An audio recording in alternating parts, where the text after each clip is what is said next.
Jean-Pierre. Alors qu'en est-il, Jean-Pierre, de la révolution silencieuse de l'organisation intelligente, un titre qui intrigue et qui donne envie de savoir un peu plus comment tu as lu tout ceci. D'abord, je vous demande de m'excuser parce que j'oscille entre des frissons, le très chaud, le très froid.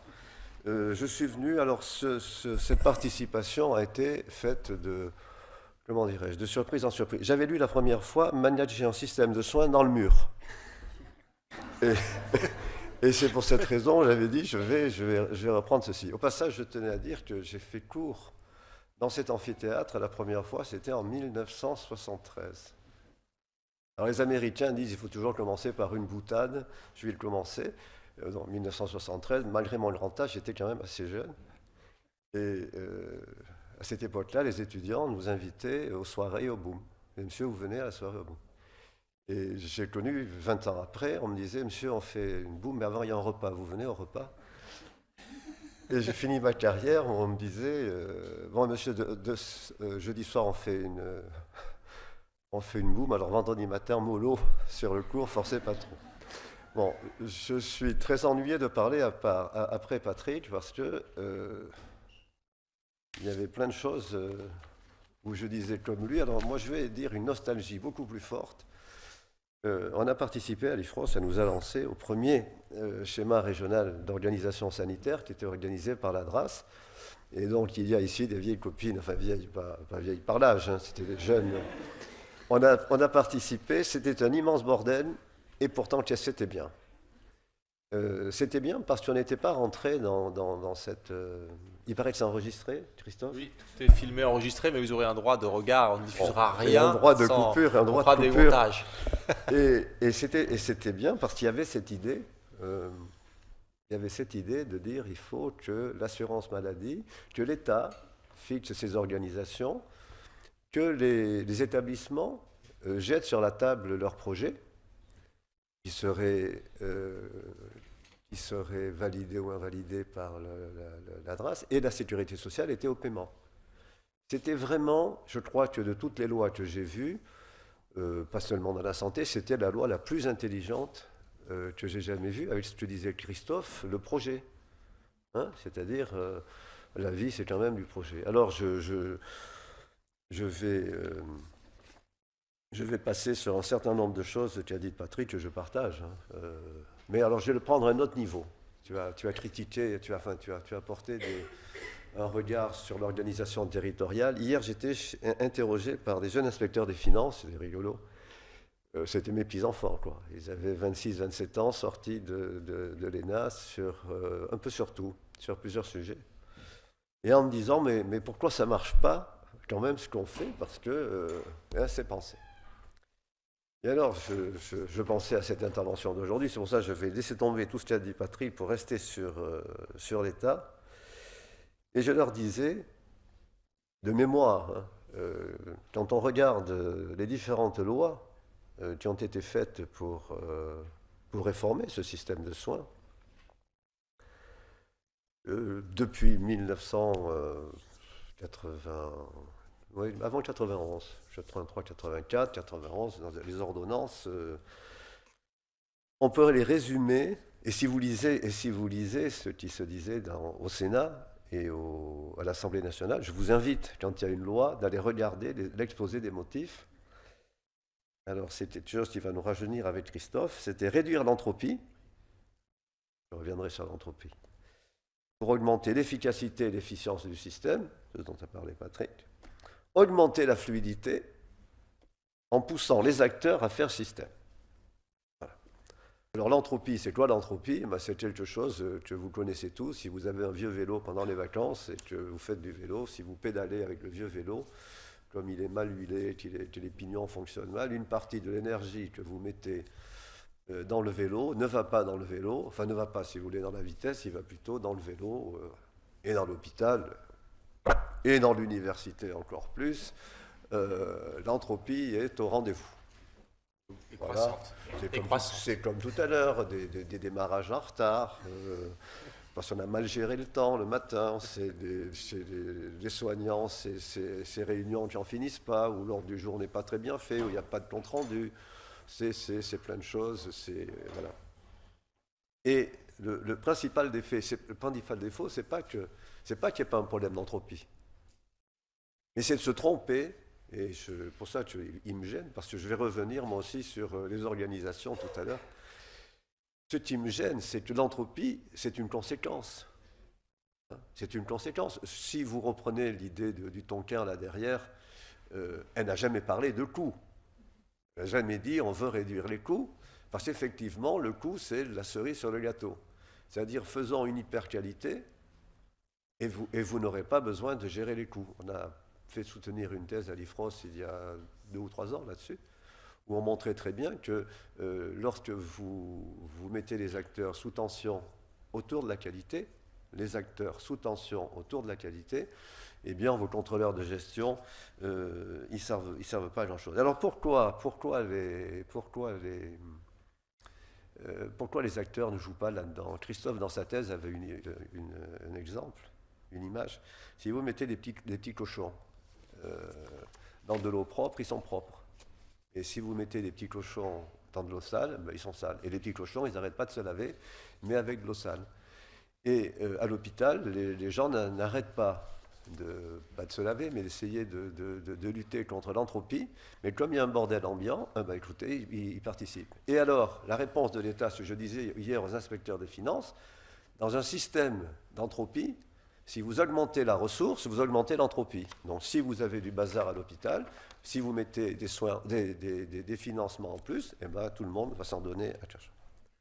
La deuxième raison, alors je le disais hier à ces petits jeunes, c'est un phénomène qui s'appelle la carte n'est pas le territoire. Imaginons qu'on fasse un petit jeu, on se met en cercle, et puis sur ce cercle, on met des cubes, et sur chaque cube, il y a quelque chose. Un qui représente un animal, le deuxième représente quelque chose, et qu'on dise, voilà, quelle est la réalité aujourd'hui? Eh bien, chacun va regarder ses propres représentations. Chacun va... Ce que l'on croit appeler la réalité n'est pas du tout la réalité.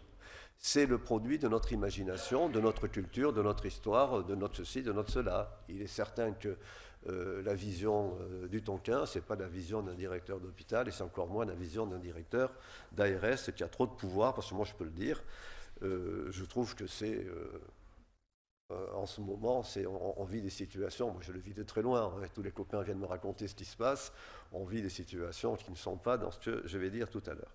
Donc ça, la carte n'est pas le territoire, c'est très important. L'État n'a aucune idée, quand il fait une loi, de ce qu'est la réalité. Il n'a aucune idée. Et donc il fait une loi, on mobilise, et j'étais au ministère pendant 7 ans, j'étais numéro 2 dans l'enseignement supérieur, vous faites une loi, vous dites alors ça c'est génial, on a fait le LMD, 20 ans après, pas compris le LMD, pas compris, un truc très bête, on disait voilà, il faut un doctorat, et puis pour faire un doctorat, on va dire aux universités, si vous êtes habilité au doctorat, vous allez faire un master, et puis si vous voulez faire un master, vous allez faire une licence. Ben, les collègues, ils n'ont pas fait ça, ils ont dit d'abord la licence, et ensuite le master, eh ben, c'est la continuation de la licence, et ensuite, le doctorat, c'est la continuation du master. Et voilà. Et au niveau du ministère, on n'a fait aucun effort, pour aller voir les gens, pour leur expliquer un petit peu. On savait où ça faisait mal. Hein. Bon, pour l'hôpital, c'est un petit peu pareil. Et donc, on rentre dans des négociations, en s'imaginant d'ailleurs que c'est par les salaires qu'on va arriver à changer les choses. Alors, le salaire, c'est quelque chose de terrifiant. Une fois que vous l'avez augmenté, 3 mois après, il faut recommencer. Parce que c'est devenu un acquis. La troisième raison, alors moi je ne veux pas vous parler de santé parce que j'en suis sorti depuis trop longtemps et puis je n'ai pas l'expérience de Patrick, mais c'est l'effet Lin-Maginot. Je suis terrifié, mais absolument terrifié, par la vision de l'État qui dit, ben voilà, les patients ils vont faire ceci, ils vont faire cela. Et la Lin-Maginot, je vous rappelle, nous avions pris quand même une sacrée défaite en 70, en 14 ça a failli se faire, et donc entre 14 et 35, les militaires avaient imaginé que les Allemands, quand ils allaient traverser le Rhin, ils arriveraient à un endroit, et alors là on les attendait. Hein. On avait fait des casemates, on pouvait les tirer comme des lapins, et les Allemands, quand ils ont vu les casemates, ils sont passés par la Belgique, et nous on disait, maintenant revenez, revenez, on vous attend. Voilà.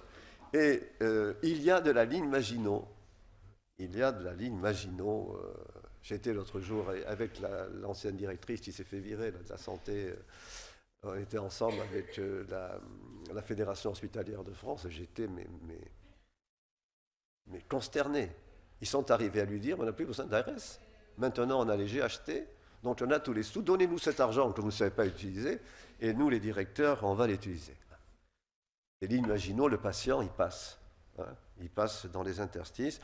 Vous avez aussi, là, et j'en termine là-dessus, hein, le dernier effet, celui qui fait la loi, c'est l'effet Chanteclair. Vous vous rappelez, dans ce roman d'Edmond Rostand, Chanteclair, c'est un coq le matin, il se met à chanter, il dit « Putain, je suis fort, regardez, je fais lever le soleil ». Eh bien, chaque ministre qui arrive veut faire sa loi pour faire le soleil. Et ce que disait Patrick tout à l'heure, et je le redis, il y a une ignorance de ce qui se passe dans les organisations, la gestion de projet, le management, j'y reviendrai, parce qu'il faut dire des méchancetés aussi sur nous-mêmes, sur la stratégie, ça obéit à d'autres considérations que vues de Sirius.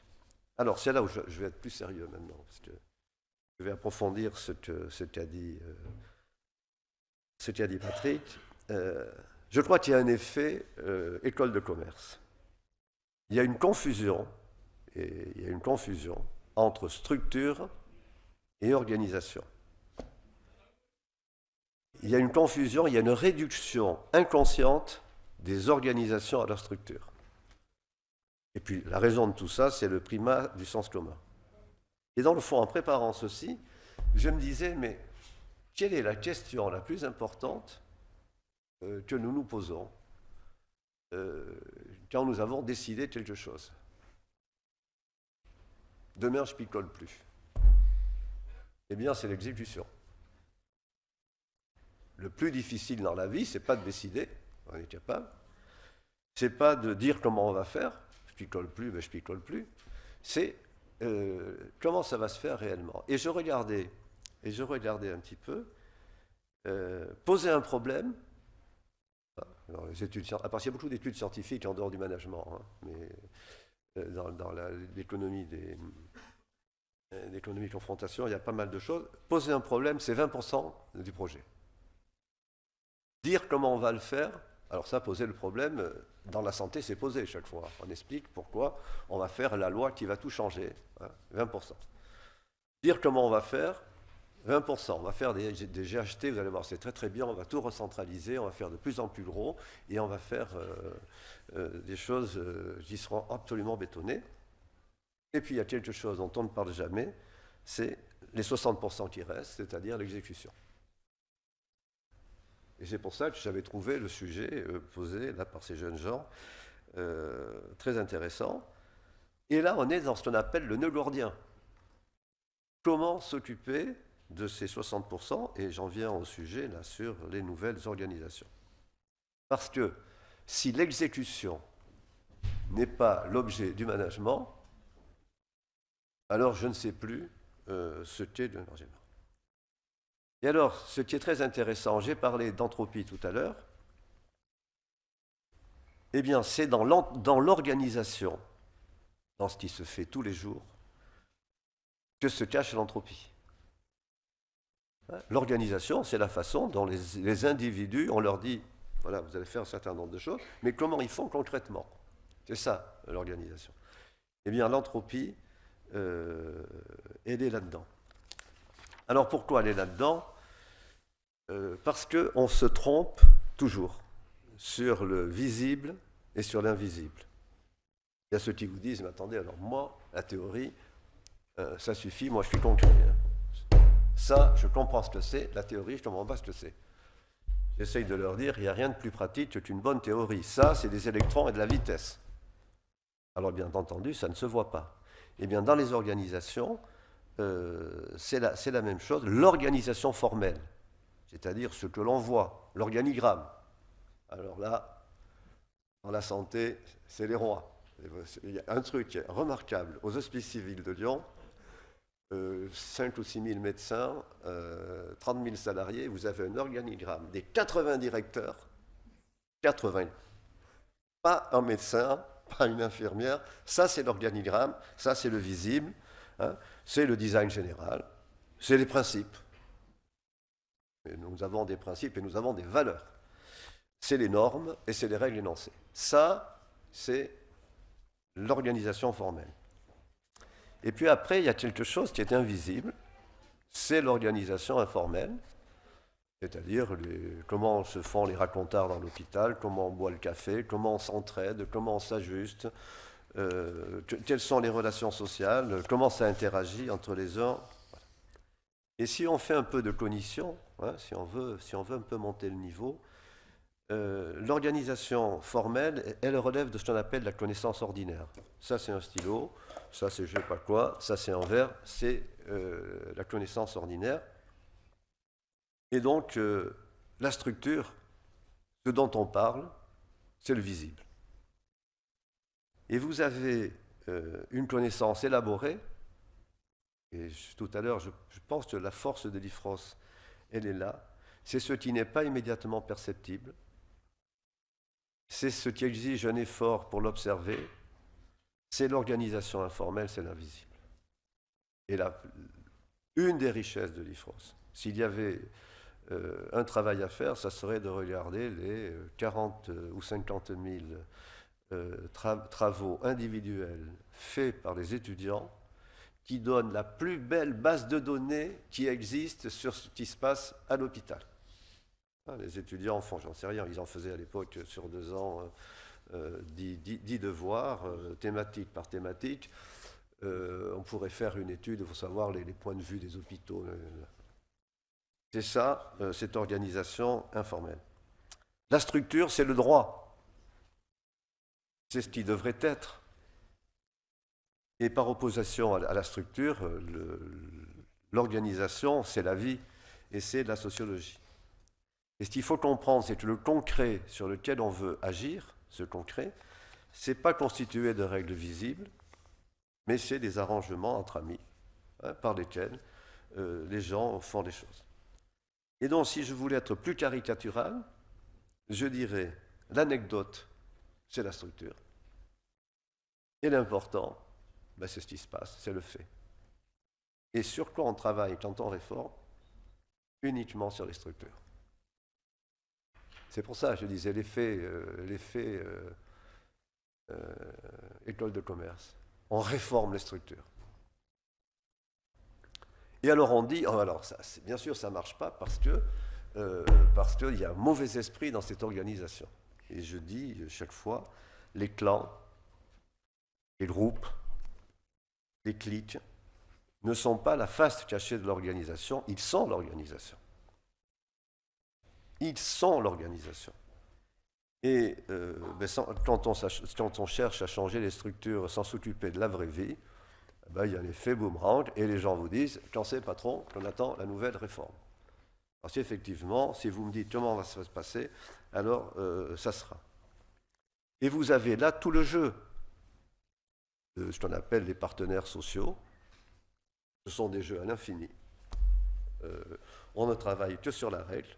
Et donc, je vais demander ceci en plus parce que je fais ceci en plus. Mais moi, je vais te demander ceci. Donc, le coup d'après, je vais redemander ceci. Et pendant ce temps-là, l'organisation, elle ne change pas. Dans le médico-social, j'ai vu tout à l'heure, il y avait des gens qui étaient présents. Il m'arrive de poser souvent la question, ça fait combien de temps que vous êtes dans ce service? 20 ans. La dernière fois où vous avez changé l'organisation, c'était quand? Jamais. Je vous promets, hein, tout à l'heure, j'avais quelqu'un qui me disait, c'était il y a 6 mois à Lyon, il y avait un amphi comme ça, il y avait des cadres de secteur, et j'ai posé cette question. Voilà, hein, c'est-à-dire que cette organisation, elle n'est pas changée. Si, dans les titres, dans les noms, dans les ceci, dans les cela, mais on continue à faire ça. Alors, la question, c'est le pourquoi du sens commun. Eh bien, je crois que la première erreur, c'est de confondre le management avec des outils et des techniques. Le management, c'est ce qu'on appelle, c'est un paradigme. C'est-à-dire, c'est une vision du monde c'est une conviction qui doit être intériorisée et partagée du type de problème que l'on doit essayer de traiter. Un management qui considère que son action joue que sur le visible, ce n'est pas du management. Voilà. Le management qui consiste à dire je vais intégrer les hôpitaux locaux dans les grands hôpitaux pour faire ceci ou faire cela, mais les acteurs se marrent. Hein. Quand vous discutez avec eux, quand je suis passé là avec cette dame là devant les sbires là, de la FHF, vous avez gonflé sur le projet de la FHF et moi j'avais regardé ce que disaient les gens qui faisaient les ambulatoires, qui faisaient des trucs comme ça là-dedans.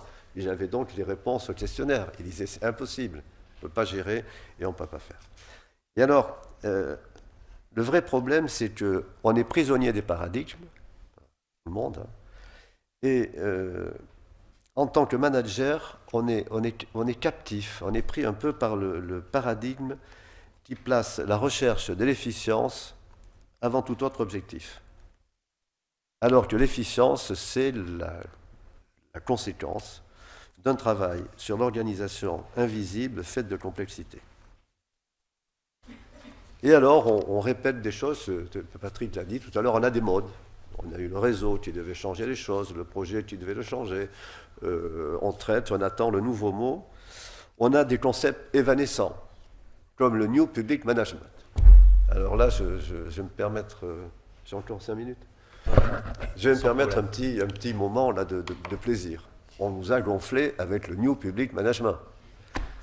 On n'en entend plus parler. Alors, ce que je vais vous dire, ce n'est pas de moi, mais j'ai lu un article, je veux dire, comme Patrick, là, je ne l'ai pas écrit, j'aurais aimé l'écrire, un article remarquable. Le type, il dit, et c'est quelqu'un qui connaît, il fait toute l'histoire de l'administration. Il dit, c'est une aventure extraordinaire, New Public Management, parce qu'autrefois, quand on faisait l'ENA, par exemple, on arrivait, on était nommés, alors les premiers allaient au budget, à Bercy. Ils faisaient des petits chefs de bureau, ils devenaient sous-directeurs. Il y avait, à l'époque, pour vous donner une idée, quand même 70% de l'activité économique était gérée par Bercy en direct. Et c'est pour cette raison, d'ailleurs, que le médico-social s'est enrichi là-dessus. Parce que, bon, on pouvait donner pour les handicapés, on votait les budgets à l'époque par handicap, on sait bien qu'il allait s'opposer à un budget. Bon. Et les gens attendaient 10 ans, 15 ans, pour devenir PDG d'une entreprise. Et puis, le système s'est libéralisé, c'est-à-dire on a vendu tout ceci, et les étudiants, enfin les jeunes, les énarques, plus de débouchés pour devenir quelqu'un. Et donc, c'est là où ça a été, et c'est très très bien écrit, et c'est absolument remarquable, ils se sont dit, il faut se recaser. Et où va-t-on se recaser?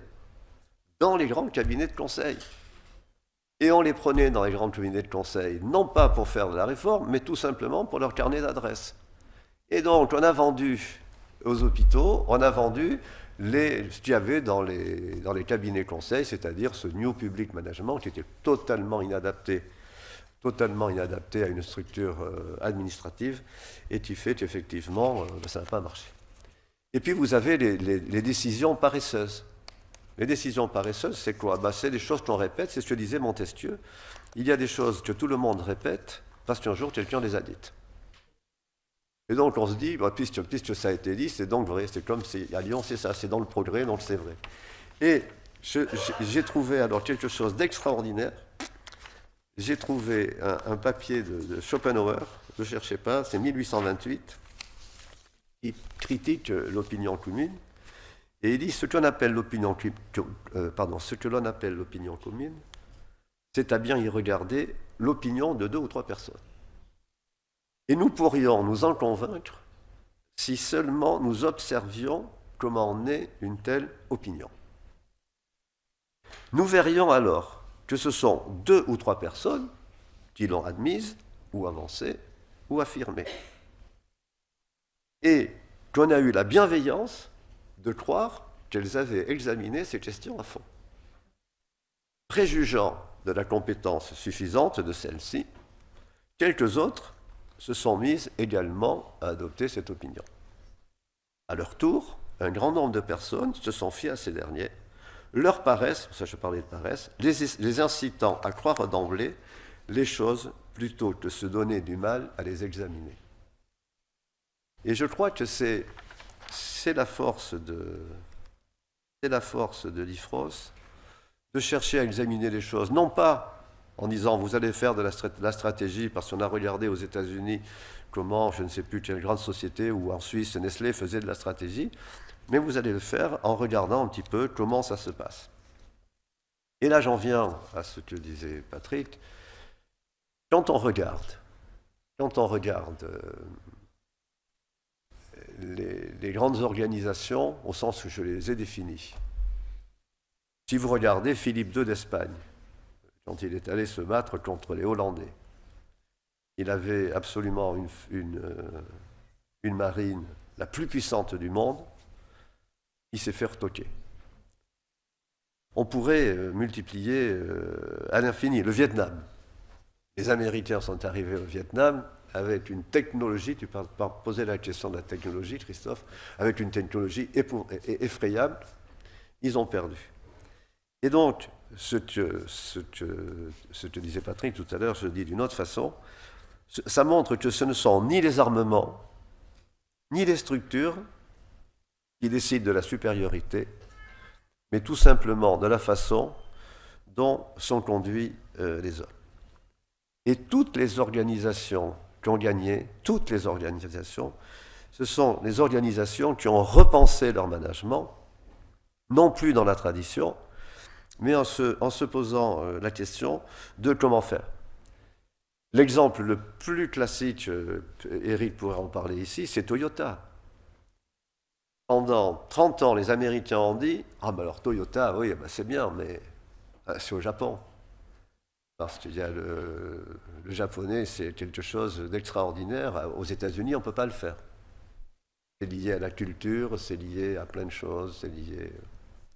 Mais quand Toyota est arrivé aux États-Unis, mais ça a marché. Même avec des Américains, Toyota a été aussi performant qu'il l'était avec les Japonais. Et l'histoire de Toyota, c'est de se dire, eh bien, si vous mettez des hommes avec de l'autonomie, soit individuellement, soit collectivement, eh bien, ces hommes peuvent résoudre des problèmes complexes.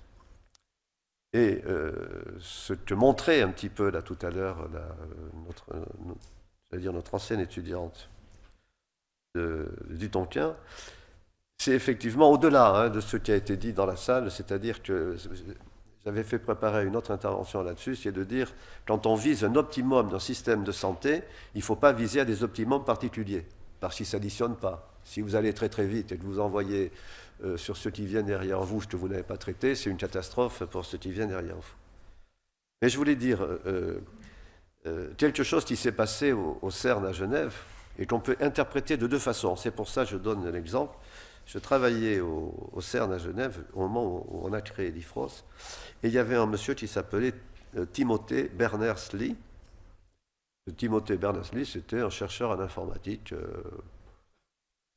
assez doué pour sa génération, et qui a eu un moment une idée, parce que pour faire gérer ce système, j'en viens à l'intelligence des organisations, pour faire gérer un système dans lequel vous avez 2000 salariés présents, 6000 chercheurs répartis dans le monde et 15 000 personnes qui travaillent dans les entreprises, il y avait au CERN à Genève une grande cafétéria qui fonctionnait 24 heures sur 24, mais immense. Et cette cafétéria, elle avait un grand mur, et sur ce mur étaient posés des post-it où les gens disaient « Attends un peu, là, il y a un zozo là, au pilier 25 qui a écrasé des fils informatiques, qu'il a fait. » Et ce Timothée a eu l'idée, sur l'Internet qui existait, de mettre de l'hypertexte et de faire en sorte que effectivement, tout le monde puisse être connecté. En appliquant ce qu'il avait appelé un système du hand-to-hand, je ne savais pas que c'était ça le système, c'est-à-dire l'intelligence est aux extrémités. Eh bien, le pari de l'IFROS, ça a été ça. C'est de considérer que l'intelligence était aux extrémités et que ce que l'on pouvait savoir, ce n'est pas nous, enseignants, qui allions apprendre aux autres ce que c'était de faire venir des gens, des ARS, des ARH, et mêler avec nos étudiants qui, eux, vivaient au quotidien essayer de changer un petit peu le monde et de le changer à notre façon. Et c'est pour ça, je suis très heureux de voir que ces étudiants non seulement nous ont épatés, mais réussissent. Je vous remercie de votre attention.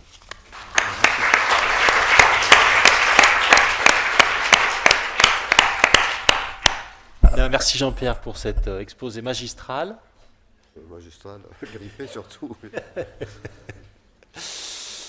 Qui appelle plein de réflexions, plein de commentaires. Alors je ne sais pas si la salle a encore d'énergie, de l'allant, de l'envie pour poser des questions, des commentaires, des remarques. Et 4h15, Christophe. Nous sommes en retard, on a une entropie de 15 minutes.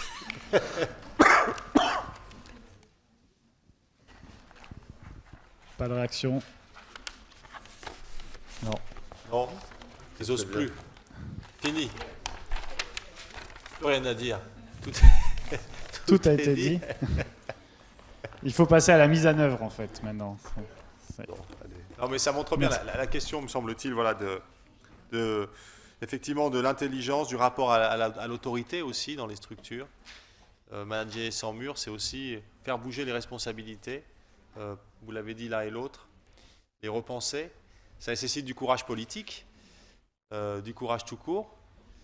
Et ça nécessite aussi de voir le management effectivement dans une approche systémique et pas simplement une approche outillée, qui est un peu l'approche qu'on retrouve de plus en plus sous forme d'un management un peu éclaté, hein, en miettes, où on suit une succession de formations sur des thèmes très techniques, mais où il manque l'apprentissage des bouts de ficelle et surtout des nœuds qu'on peut faire avec les bouts de ficelle, qui font qu'on se retrouve bloqué, même si on a appris toute la boîte à outils face à des situations et où on est bien en peine d'arriver à faire bouger aussi les fonctions qui vont avec.